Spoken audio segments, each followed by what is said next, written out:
आज हम जिस विषय पर बात करने जा रहे हैं, विषय है प्राकृतिक खेती में फसल विविधीकरण के माध्यम से जलवायु का लचीलापन। हम इस विषय पर जब हम देखते हैं तो तीन शब्द हमारे सामने आते हैं। पहला प्राकृतिक खेती, दूसरा फसल विविधीकरण और तीसरा जलवायु का लचीलापन। ये तीनों शब्द अत्यंत ही महत्वपूर्ण शब्द हैं। जब हम पहले इन तीन शब्दों पर धीरे धीरे करके आज विचार करेंगे।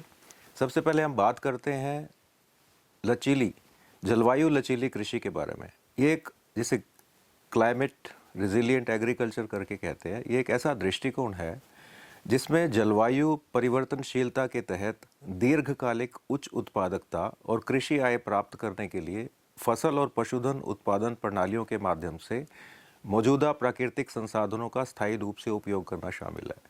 अगर हम ज़्यादा से ज़्यादा उत्पादन लेना चाहते हैं, ज़्यादा से ज़्यादा फसल का और पशुधन का अधिक उत्पादन लेने के लिए हम किस प्रकार से प्राकृतिक खेती में ले सकते हैं उसका उत्पादन, और किस प्रकार से उसमें फसल विविधीकरण को भी शामिल करते हुए इस पर बात कर सकते हैं। और फसल विविधीकरण के जरिए किसानों को खेती के उन्नत तरीकों से जोड़ा जाता है। और फसल विविधीकरण भी अनेक प्रकार से फसल विविधीकरण रहता है। फसल विविधीकरण में अगर आप कुछ फसलों को एक साथ लगाते हैं तो भी वो विविधीकरण है। और इसकी आवश्यकता क्यों आती है? फसल विविधीकरण की आवश्यकता इसलिए आती है कि अगर आप एक प्रकार की फसल सब जगह पर लगाएंगे तो जितने भी मिट्टी में पोषक तत्व हैं वो सब एक साथ मिट्टी से सोख लिए जाएंगे, उन पोषक तत्वों की कमी हो जाएगी। अगर विभिन्न फसलें लगाई जाएंगी तो उसमें पोषक तत्वों की मात्रा भी रहेगी। और इसी प्रकार से अगर बीमारी आती है, अगर कोई कीड़ों का नुकसान होता है, तो भी अगर दूसरी फसल आ जाती है तो पहली फसल का जो अवशेष हैं मिट्टी में, उनका कोई ज़्यादा इस्तेमाल नहीं रहता। और उसके कारण से नई फसल लगाने से, फसल विविधीकरण के कारण से कीड़े भी कम आते हैं, बीमारियां भी कम आती हैं। तो इस प्रकार से कुछ चिंताएं हैं। कुछ ग्लोबल क्लाइमेट रिस्क इंडेक्स 2021 के अनुसार भारत जलवायु परिवर्तन से सबसे अधिक प्रभावित शीर्ष 10 देशों में शामिल है। और अगर हम पीछे का डेटा देखते हैं तो उससे जो उच्चतम तापमान है भारत का, वो अगर हम पूरे विश्व की भी बात करें तो पूरे जो उच्चतम तापमान है वो पूरे 100 वर्षों में वो लगभग 1 डिग्री सेंटीग्रेड बढ़ा है। और न्यूनतम तापमान लगभग 0.36 डिग्री सेंटीग्रेड बढ़ा है। तो ये बहुत ही ज़्यादा परिवर्तन है। और इसके अनुसार अगर हम अपने आप को नहीं ढाल पाएंगे तो हम अच्छी प्रकार से खेती नहीं कर पाएंगे। और प्राकृतिक खेती विशेष तौर पर इस बात को कि क्योंकि जलवायु में परिवर्तन आ रहा है, इसलिए हमारे को अपने खेती में परिवर्तन करने की आवश्यकता है। भारत तकनीकी और संस्थागत नवाचारों के सौजन्य से बढ़ती आबादी की खाद्य आवश्यकताओं के साथ तालमेल बिठा सकता है। क्योंकि भारत में जो प्राचीन जो हमारी खेती रही है वो इस प्रकार की खेती रही है कि जिसमें हम जितना पोषक तत्व मिट्टी से लेते थे उतना ही पोषक तत्व हम मिट्टी में डाल भी देते थे। परंतु हमने देखा कि जैसे हरित क्रांति हुई, हरित क्रांति 60 के दशक से प्रारंभ हुई। और हरित क्रांति के उस समय हमें अत्यंत आवश्यकता भी थी, क्योंकि हमारे को खाने के लिए हमारे को भोजन चाहिए था। तो हमने हरित क्रांति में गेहूं की छोटी वेराइटीज़ जो हमारी आई इस प्रचलन में, छोटी वेराइटीज़ को हमने लिया, छोटी किस्मों को हमने लिया, बोनी किस्मों को हमने लिया, और उससे हमारा उत्पादन अनेक गुना बढ़ गया। अगर हम बात करें पहले के और अब के बीच में, तो लगभग 3 गुना उत्पादन हमारा खाद्य पदार्थों का बढ़ा है, खाद्यान्नों का बढ़ा है। तो ये केवल उन तकनीकों से संभव हो पाया, केवल उन नई तकनीकों के कारण ही संभव हो पाया। लेकिन अब क्योंकि हमारे जलवायु में परिवर्तन आ रहा है तो हमारे को अपनी पुरानी कृषि के बारे में भी सोचने की आवश्यकता है। इसको प्राकृतिक खेती के बारे में 90 के दशक में पद्मश्री श्री सुभाष पालेकर जी ने, जिसको ज़ीरो बजट खेती भी कहते हैं, उनके बारे में उन्होंने इसके बारे में सोचा और इसके बारे में बातचीत की और फिर इसके बारे में अनेक प्रयोग किए।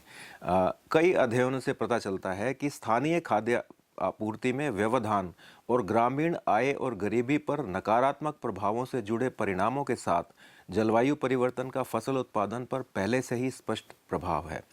कृषि पर संसदीय स्थायी समिति की एक हालिया रिपोर्ट में अनुमान लगाया गया है कि जलवायु परिवर्तन से संबंधित नुकसान हर साल कृषि अर्थव्यवस्था का लगभग 4 से 9% है, जो कि कुल सकल घरेलू उत्पाद का 1.5% का नुकसान है। यह मान्यता है कि जलवायु परिवर्तन का कृषि उत्पादन पर नकारात्मक प्रभाव पड़ सकता है। इसकी वजह से कृषि प्रणालियों में लचीलापन बनाने की इच्छा पैदा की है। बढ़ी हुई कृषि फसल विविधीकरण का कार्यान्वयन एक तर्कसंगत और एक लागत प्रभावी तरीका हो सकता है। अब हम प्राकृतिक खेती की बात करते हैं कि प्राकृतिक खेती है क्या। प्राकृतिक खेती वह खेती होती है जिसमें किसी भी प्रकार का रासायनिक कीटनाशक या फिर रासायनिक उर्वरक उनका प्रयोग नहीं किया जाता है। केवल प्रकृति के दौरान जो भी उर्वरक हैं या पेड़ पौधों के पत्ते, खाद, पशुपालन, गोबर खाद और जैविक कीटनाशक, केवल इन्हीं का ही उपयोग किया जाता है प्राकृतिक खेती में।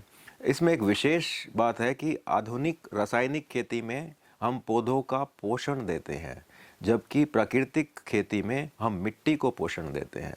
तो इसमें मिट्टी बहुत महत्वपूर्ण है। अभी 5 दिसंबर को हम लोगों ने विश्व मृदा दिवस अभी मनाया है 5 दिसंबर को, और ऐसे मिट्टी को पोषण देने वाले दिवस बार बार मनाने चाहिए। उसमें हमने हरियाणा कृषि विश्वविद्यालय में हमने एक लंबा प्रोग्राम किया जिसमें हमने अनेक किसानों को बुलाया, स्कूल के बच्चों को बुलाया, और अभी वहाँ पर मिट्टी के हेल्थ कार्ड्स भी बांटे जा रहे हैं। तो इन प्रोग्राम्स को, इन कार्यक्रमों को बार बार करने से हम ये विशेष तौर पर बताना चाहते हैं कि मिट्टी का पोषण अत्यंत आवश्यक है। प्राकृतिक खेती में कार्यात्मक जैव विविधता के इष्टतम प्रयोग की सुविधा मिलती है। प्राकृतिक खेती में हम देखेंगे भी सही, हमारे हरियाणा कृषि विश्वविद्यालय में प्राकृतिक खेती का एक अलग से विभाग है जिसमें लगभग 125 एकड़ में प्राकृतिक खेती की जाती है, और उसमें अनेक फसल विविधीकरण को भी हमने शामिल किया हुआ है। प्राकृतिक खेती कई अन्य लाभों जैसे कि मिट्टी की उर्वरता और पर्यावरणीय स्वास्थ्य की बहाली और ग्रीन हाउस गैस उत्सर्जन का शमन या निम्नीकरण प्रदान करते हुए किसानों की आय बढ़ाने का मजबूत आधार प्रदान करती है। और प्राकृतिक खेती प्राकृतिक या पारिस्थितिक प्रक्रियाओं जो खेतों में या उसके आसपास मौजूद होती हैं उन पर आधारित होती है। क्यों पड़ी प्राकृतिक खेती की आवश्यकता? क्योंकि हम देख रहे थे कि पिछले अनेक वर्षों में जैसे विशेष तौर पर हमने कपास में देखा, बीटी कपास आने से पहले के समय में भी देखा कि किसान बार बार रासायनिक कीटनाशकों का प्रयोग कर रहे थे, और 10 बार 20 बार भी बार रासायनिक कीटनाशक डालने के बाद में जो कीड़ा था वो मर नहीं रहा था। लेकिन उसके बाद में बहुत सारे किसानों का आर्थिक भी बहुत ज़्यादा नुकसान हुआ, और बहुत सारे किसानों ने सुसाइड्स भी किए, खुदकुशियाँ भी की। तो बहुत सारे ऐसी जगह पर किसानों ने हमारे बड़ी सारी समस्याएं किसानों को देखने को मिली जो रासायनिक खेती कर रहे थे। तो इसलिए इसकी लागत में भी काफ़ी, जो रासायनिक कीटनाशक होते हैं इसकी लागत में भी बहुत सारा बढ़ा देते हैं इसकी लागत को। भूमि के प्राकृतिक स्वरूप में भी अनेकों परिवर्तन आ रहे हैं और वो बहुत नुकसानदायक हो सकते हैं। तो रासायनिक खेती से प्रकृति में तो है ही है, लेकिन मनुष्य के स्वास्थ्य में भी काफ़ी गिरावट आई है। किसानों की पैदावार का आधा हिस्सा उनके उर्वरक और कीटनाशक में ही चला जाता है। यदि किसान खेती में अधिक मुनाफा कमाना चाहते हैं तो उन्हें प्राकृतिक खेती की तरफ अग्रसर होना चाहिए। खेतों में खाने पीने की काफ़ी चीज़ें उगाई जाती हैं, उसमें जिंक, आयरन, ऐसे अनेक खनिज तत्व उपस्थित होते हैं जो हमारे स्वास्थ्य के लिए भी लाभदायक होते हैं।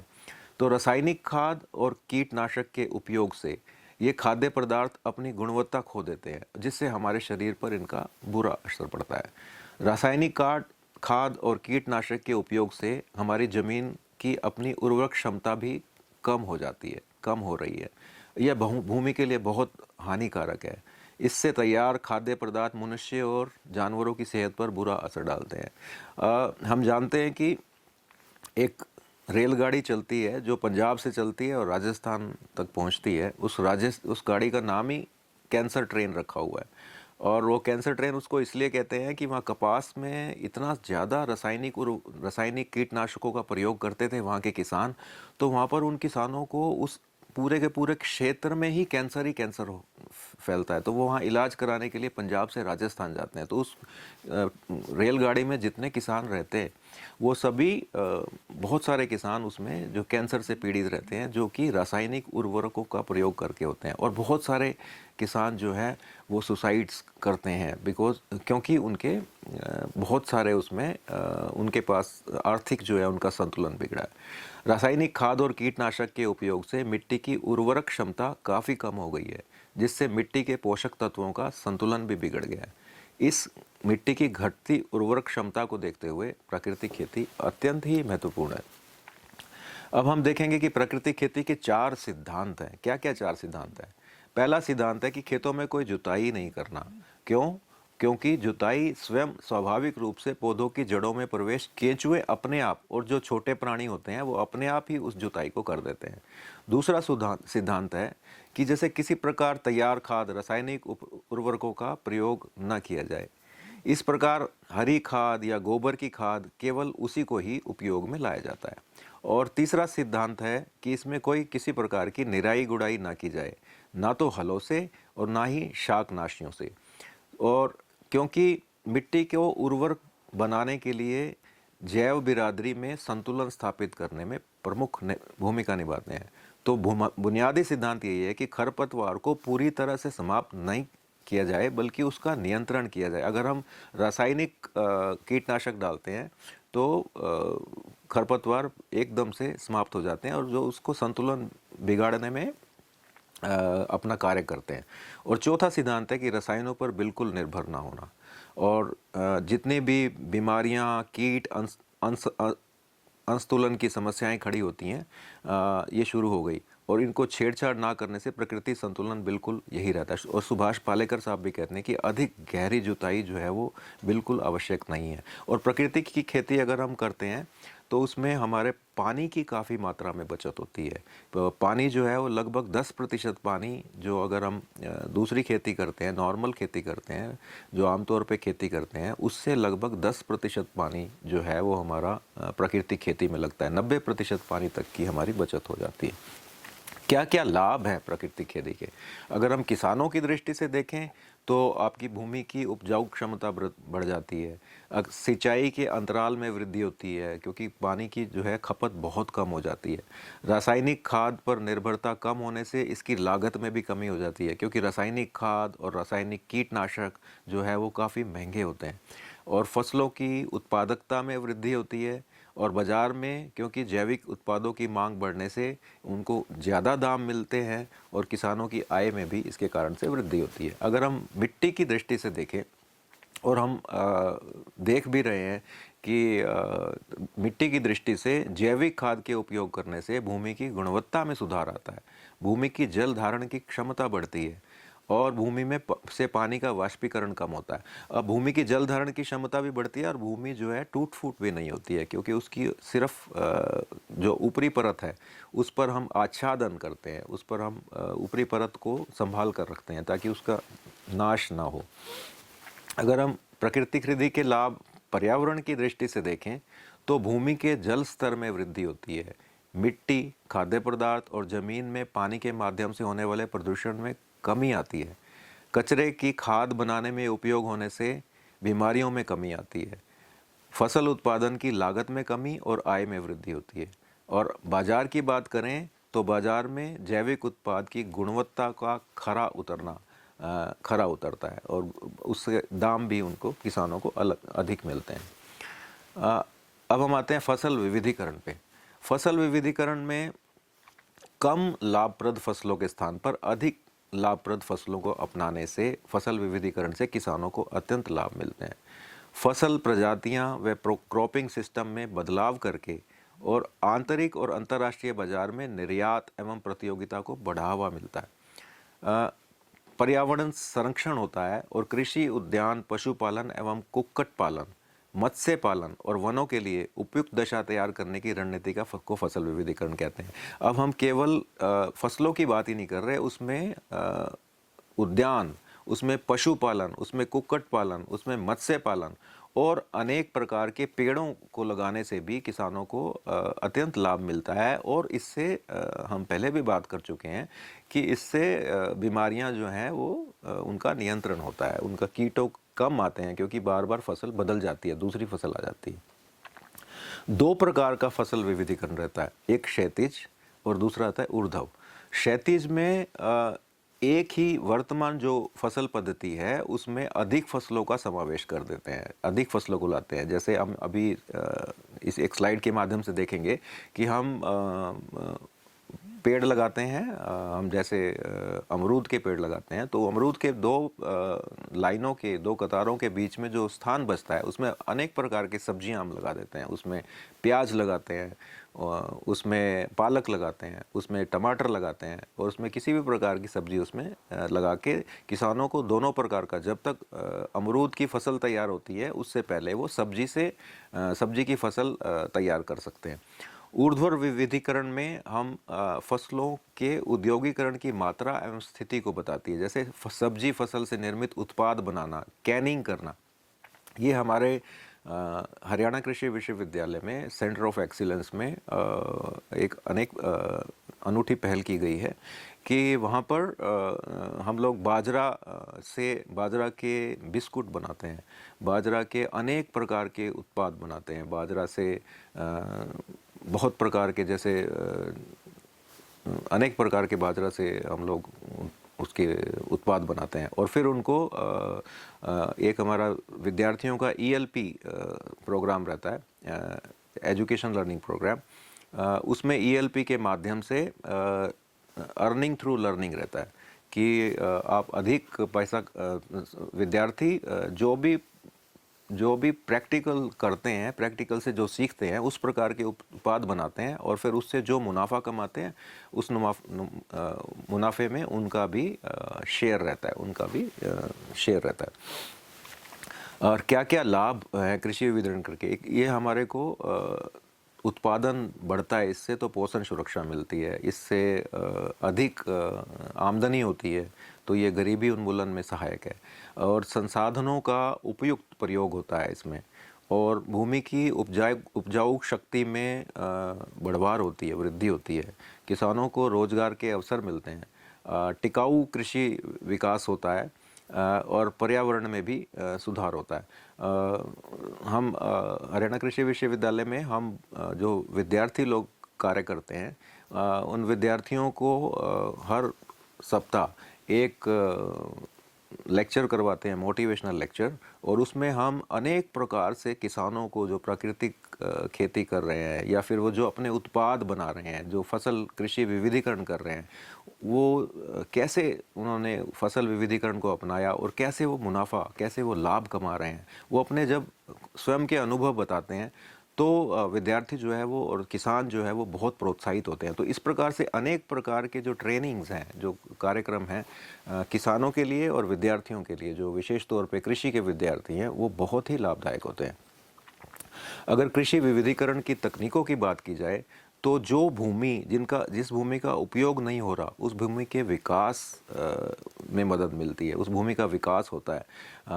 कृषि विपणन, जो मार्केटिंग है, और जो फसल के तोड़ाई के उपरांत जो उसका प्रबंधन है, वो बहुत महत्वपूर्ण है इसमें कृषि विविधीकरण में। जल का प्रबंधन होता है, भूजल का प्रबंधन होता है, और रेन वाटर हार्वेस्टिंग कैसे कर सकते हैं, वाटरशेड का कैसे विकास हो सकता है। तो ये अनेक प्रकार से कृषि विविधीकरण की तकनीकें हैं।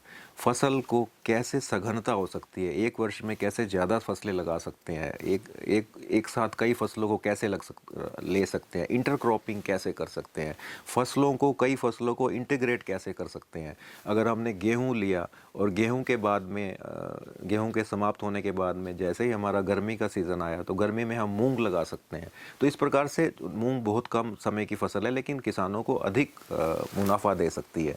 और इंटीग्रेटेड एकीकृत पोषक तत्व प्रबंधन कैसे कर सकते हैं कि उसमें अनेक प्रकार के पोषक तत्वों का प्रबंधन किया जाए।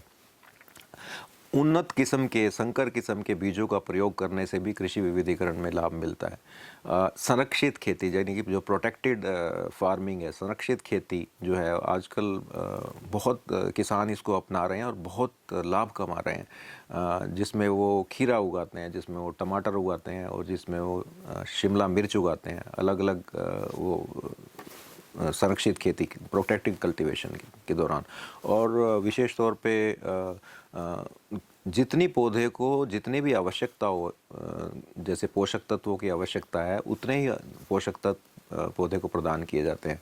और इसमें फार्मर्स प्रोड्यूसिंग ऑर्गेनाइजेशन, किसानों की क्या भूमिका हो सकती है? अगर किसान अपनी काफ़ी सारे किसान मिलकर, क्योंकि सरकार भी इसमें किसानों को बहुत मदद कर रही है, तो काफ़ी सारे किसान मिलकर फार्मर्स प्रोड्यूसिंग ऑर्गेनाइजेशन बना के, और वो किस तरह से कृषि की विविधीकरण विभिन्न तकनीकें अपना सकते हैं, ये हम हरियाणा कृषि विश्वविद्यालय के फार्म में देखें तो हमारे को इंटरक्रॉपिंग के फसल विविधीकरण के माध्यम से हमारे को दिख रहा है कि पेड़ों के बीच में, अमरूद के पेड़ों के बीच में सब्जी कैसे लगाई हुई है।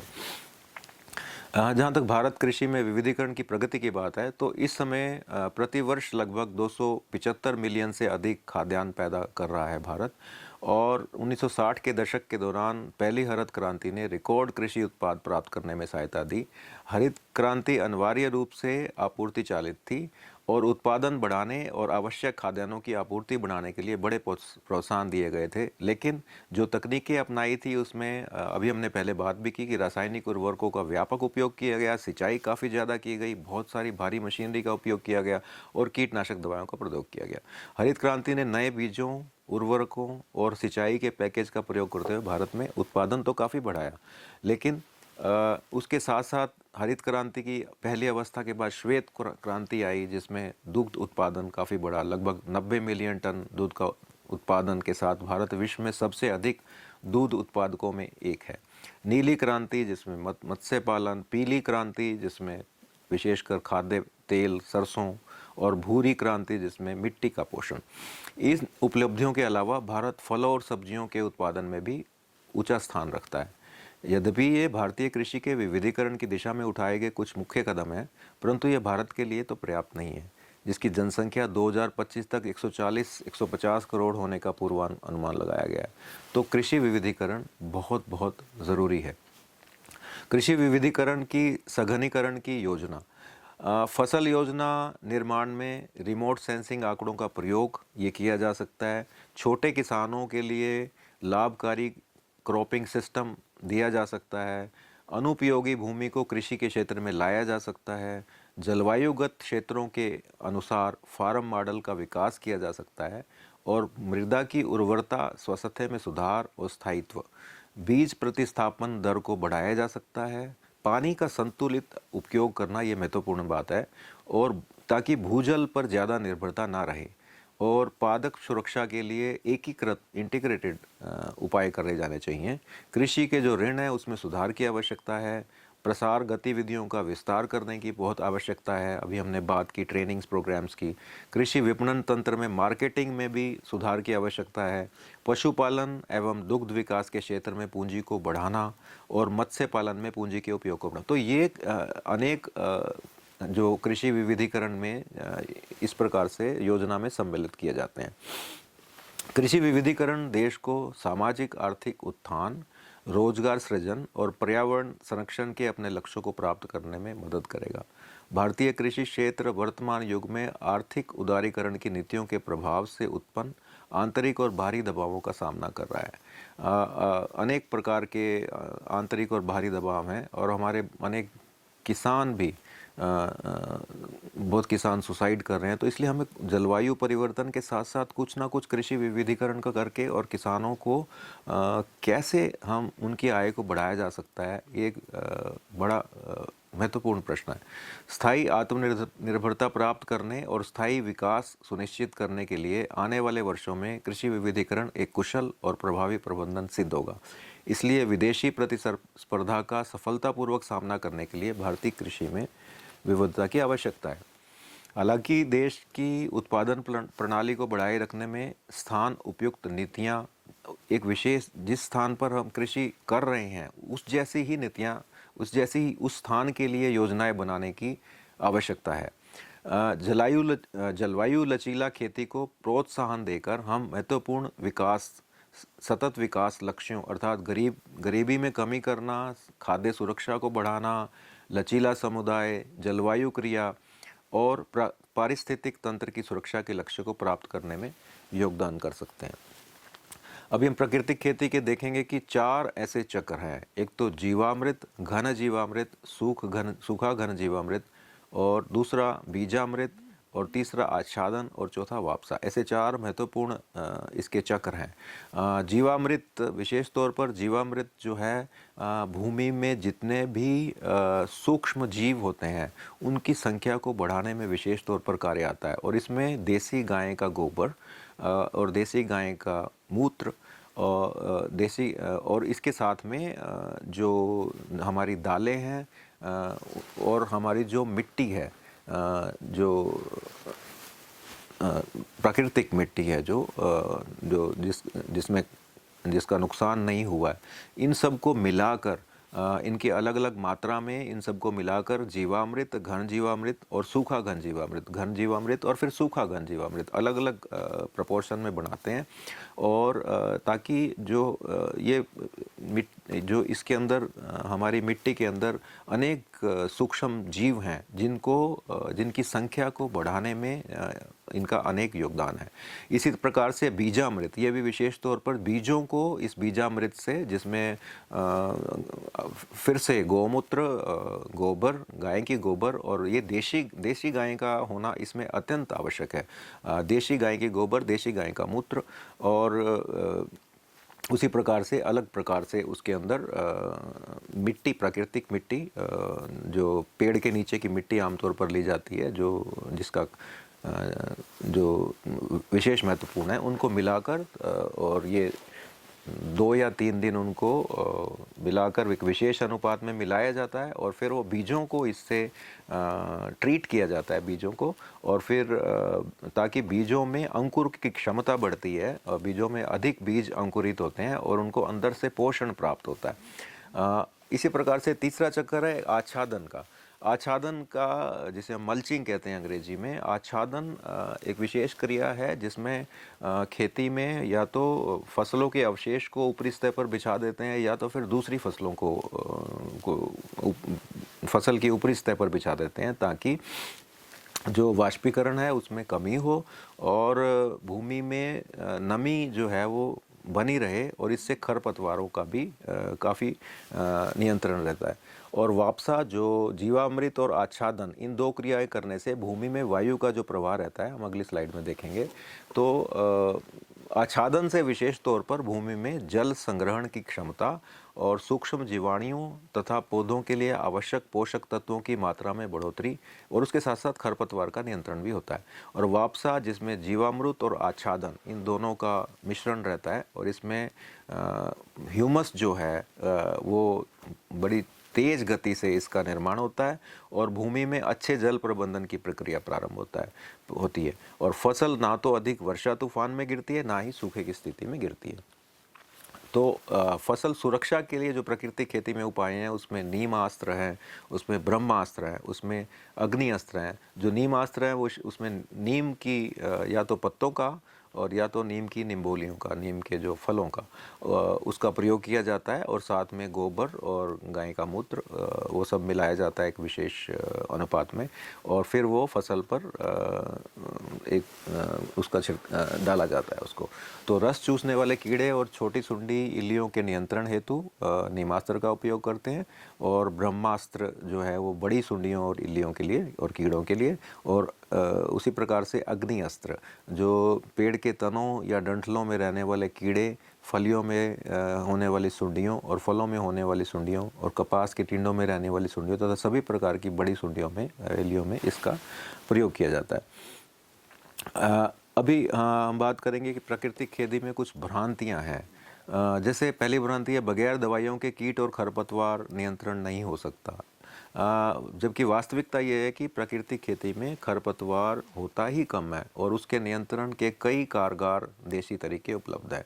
फिर दूसरा है प्राकृतिक खेती बहुत ज़्यादा मेहनत मांगती है। यह भी एक भ्रांति है। प्राकृतिक खेती में पूरे साल में संभाल की ज़रूरत तो पड़ती है, लेकिन ये जब आप प्राकृतिक खेती पहले शुरू में प्रारंभ करते हैं तो ज़्यादा मेहनत मांगती है, परंतु समय के साथ साथ इसमें श्रम की ज़रूरत कम हो जाती है और इससे कुछ भी ना करने वाली खेती, इसको कुछ भी ना करने वाली खेती भी कहा जाता है। फिर एक भ्रांति, अगर हमारी मिट्टी और पानी अच्छा नहीं है, तो अगर हमारी मिट्टी और पानी अच्छा नहीं है तो दोनों प्रकार की, चाहे रासायनिक खेती हो चाहे प्राकृतिक खेती हो, उसमें उत्पादकता कम आती है। लेकिन प्राकृतिक खेती में ये मिट्टी पानी के सुधारने की संभावना अधिक रहती है। इसी तरह से अगर नमक हो पानी में, मिट्टी में या पानी में, तो भी उसकी सुधार की प्रगति प्राकृतिक खेती में अधिक रहती है दूसरे के बजाय। कुदरती खेती में पैदावार कम होती है। वास्तविकता ये है कि अगर यह खेती पूरी तरह से सीख कर की जाए और बायोमास, पराली ये पर्याप्त मात्रा में हो और मार्गदर्शन हो, तो बहुत सी फसलों को शुरू से पैदावार ज़्यादा होती है। अगर शुरू में ज़्यादा नहीं होती तो 2-3 साल के बाद में इसकी पैदावार ठीक हो जाती है। किसी फसल में इसमें ज़्यादा समय लगता है, परंतु यह कहना ठीक नहीं है कि कुदरती खेती में पैदावार कम होती है। हालांकि हम हरियाणा कृषि विश्वविद्यालय में और सेलेनिटी रिसर्च इंस्टीट्यूट करनाल में, दोनों जगह पे इस पर प्रयोग किए जा रहे हैं। और एक तो विशेष तौर पर बात है कि उसमें मिट्टी का, प्राकृतिक खेती करने से मिट्टी का जो ऑर्गेनिक मैटर है वो उसमें वृद्धि तो हो ही रही है, लेकिन अभी पूरा इसका वैलिडेशन, हमारे जो प्रयोग हैं उसका आना भी बाकी है। बगैर यूरिया के, एक और भ्रांति है, बगैर यूरिया के बहुत ज़्यादा गोबर चाहिए। वास्तविकता ये है कि जैसे सुभाष पालेकर साहब ने भी जीरो बजट प्राकृतिक खेती में भी बताया कि एक पशु से कई, लगभग 30 एकड़ तक खेती की जा सकती है उनका गोबर और उनका मूत्र इस्तेमाल करने के बाद में। गोबर की इसमें मुख्य भूमिका फसलों को पोषण नहीं देने की है, बल्कि उसमें मिट्टी में जीवाणु प्रवेश करवाने की है। तो पोषक तत्व तो बायोमास पराली के साथ ही उपलब्ध हो जाते हैं।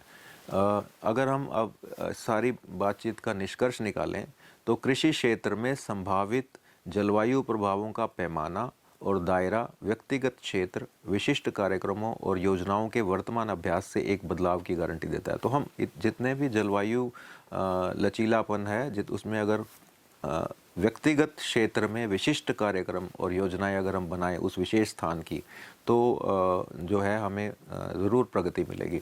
और कृषि, वानिकी, भूमि उपयोग, जल स्वास्थ्य के विकास कार्यक्रमों के साथ साथ प्राकृतिक, सामाजिक, आर्थिक और जनसांख्यिकी स्थितियों पर विचार करते हुए स्थानिक योजना की प्रक्रिया में जलवायु संबंधी विचारों को मुख्य धारा में लाना आवश्यक है। स्थानिक, इसमें विशेष बात है, स्थानिक योजना की प्रक्रिया में जो उस विशेष स्थान की जो योजना अगर बनाते हैं तो जलवायु संबंधी जितने भी विचार हैं जो हमने बात की उसको मुख्य धारा में लाने की अत्यंत आवश्यकता है।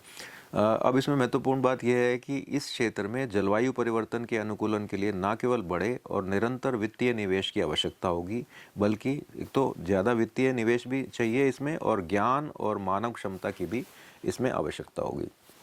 आगे का रास्ता अगर हम देखें तो सभी कृषि और गैर कृषि स्रोतों से ग्रीन हाउस गैस के उत्सर्जन को प्राथमिकता देनी होगी, और साझेदारों में भरोसा मजबूत करने के लिए ट्रेनिंग के, अनेक प्रकार की ट्रेनिंग्स की आवश्यकता पड़ेगी, प्रशिक्षण की आवश्यकता पड़ेगी, और जलवायु परिवर्तन व स्थानीय स्तर पर इससे पड़ने वाले प्रभावों को समझने के लिए जागरूक करने की आवश्यकता है।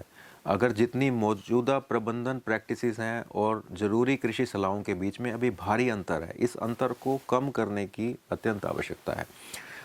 देश भर में जलवायु लचीली खेती करना अब ये समय की आवश्यकता है, और इसके लिए उचित नीति दिशा निर्देशों का स्थानीय स्तर पर विशेष रूप से छोटे और सीमांत किसानों के लिए विश्लेषण करके अपने कार्यशैली में लाना अत्यंत महत्वपूर्ण है। कृषि और संबद्ध क्षेत्रों में कौशल को सुधारने के लिए किसान उन्मुख कार्यक्रमों की आवश्यकता है। जलवायु लचीली खेती को बढ़ावा देने के लिए किसानों, अनुसंधान संस्थानों, वित्त पोषण एजेंसियों, सरकारों तथा गैर सरकारी संगठनों और निजी क्षेत्रों के बीच में अत्यंत सहयोग की आवश्यकता है। विश्व की जनसंख्या अगर हम देखें तो 2050 तक लगभग 10 बिलियन तक बढ़ने का अनुमान है। अब संभावना ये है कि वर्ष 2013 की तुलना में कृषि की मांग 50% तक बढ़ जाएगी। अब ऐसी स्थिति में समग्र दृष्टिकोण की ओर एक परिवर्तन प्रक्रिया कृषि वानिकी, जलवायु स्मार्ट कृषि और संरक्षण कृषि की विशेष आवश्यकता है। रसायन मुक्त प्राकृतिक खेती को बढ़ावा देने के लिए क्या उपाय किए जा सकते हैं? एक विशेष तौर पे गंगा घाटी से परे जाना एक उपाय हो सकता है कि गंगा घाटी से परे जो विशेष तौर पर सिंचित क्षेत्रों में प्राकृतिक खेती को बढ़ावा देने के लिए क्योंकि वहाँ पर लगभग 1/3 उपयोग ही उर्वरकों का 1/3 उपयोग ही होता है। तो इन क्षेत्रों में रसायन मुक्त खेती को आगे बढ़ाना आसान होगा और किसानों को भी इससे लाभ होने की संभावना है, क्योंकि इन क्षेत्रों में वर्तमान पैदावार भी बहुत कम है। और सुगम संक्रमण के लिए जोखिम निवारण, प्रधानमंत्री फसल बीमा योजना में रसायन मुक्त खेती की ओर आगे बढ़ते किसानों को अपने आप स्वतः नामांकन को सक्षम किया जा सकता है और कृषि में कोई भी परिवर्तन जैसे फसल विविधीकरण या कृषि पद्धतियों में परिवर्तन किसानों के जोखिम में वृद्धि करता है और इनको कवर किए जाने के लिए किसान ऐसे किसी परिवर्तन ट्रांजिशन के लिए अधिक प्रेरित होंगे।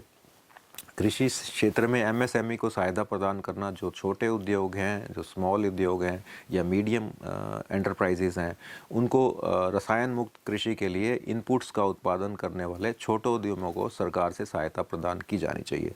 और इस प्रकार से अगर हम सह बिक्री दुकानें जो जहाँ प्राकृतिक खेती के प्रोत्साहन को ग्राम के स्तर पर भी अगर हम करें तो इससे विशेष लाभ मिल सकता है। और अगर देश भर में प्रति ग्राम में 2 दुकानों की स्थापना करेंगे तो कम से कम 5 मिलियन युवाओं को और महिलाओं को आजीविका प्रदान हो सकती है। सफल किसानों से प्रेरणा लेना, जो किसान जो इस कृषि को कर रहे हैं, जैसे हमने पहले भी बात करी, अगर वो ट्रेनिंग दें, उनसे हम प्रेरणा लें तो इसमें लाभ हो सकता है। सामुदायिक संस्थानों का लाभ उठाना, जागरूकता करना, प्रचार करना और इससे सामाजिक समर्थन के लिए सामुदायिक संस्थानों का लाभ उठाया जा सकता है।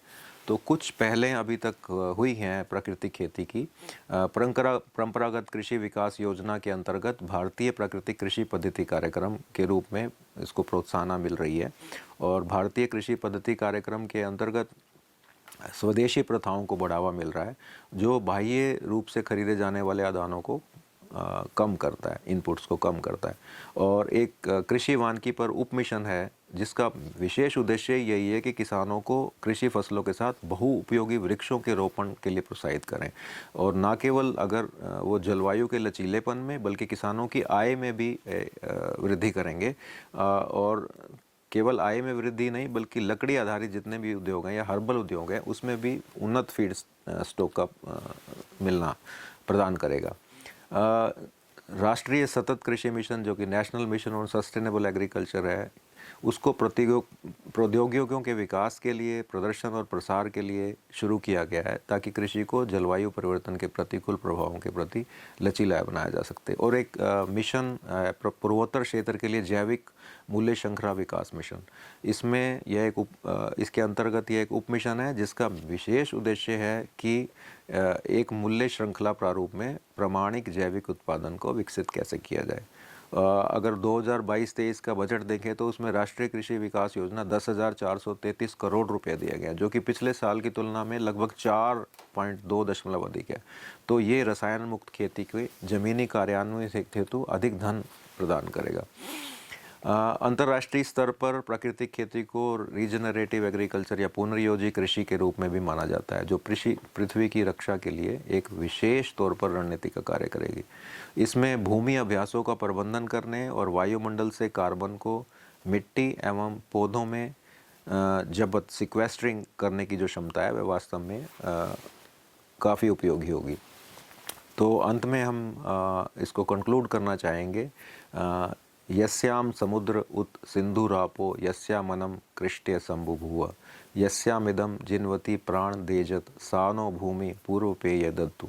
अर्थात यह पृथ्वी समुद्रों, नदियों, झरनों व सरोवरों के जल से सुशोभित है। इस पृथ्वी पर कृषि की जाती है जिससे अन्न उत्पन्न होता है और उस अन्न से संसार के प्राणधारी करोड़ों जीव जंतु तृप्ति पाते हैं। वह उत्पादिकता भूमि हमें सभी प्रकार के खाद्य एवं पेय पदार्थों से सुसंपन्न करें। को विशेष तौर पे इसको निष्कर्ष निकालते हैं कि अगर हमने आने वाले समय में कृषि को लाभदायक बनाना है, कृषि को किसानों की आय को बढ़ाना है और कृषि की उत्पादकता को बढ़ाना है, तो कहीं ना कहीं हमें कीटनाशकों का, रसायनों का कम उपयोग प्राकृतिक खेती के माध्यम से तो उपयोग करने की आवश्यकता ही नहीं है। प्राकृतिक खेती को अपनाना पड़ेगा और प्राकृतिक खेती में फसल विविधीकरण को अपनाना पड़ेगा।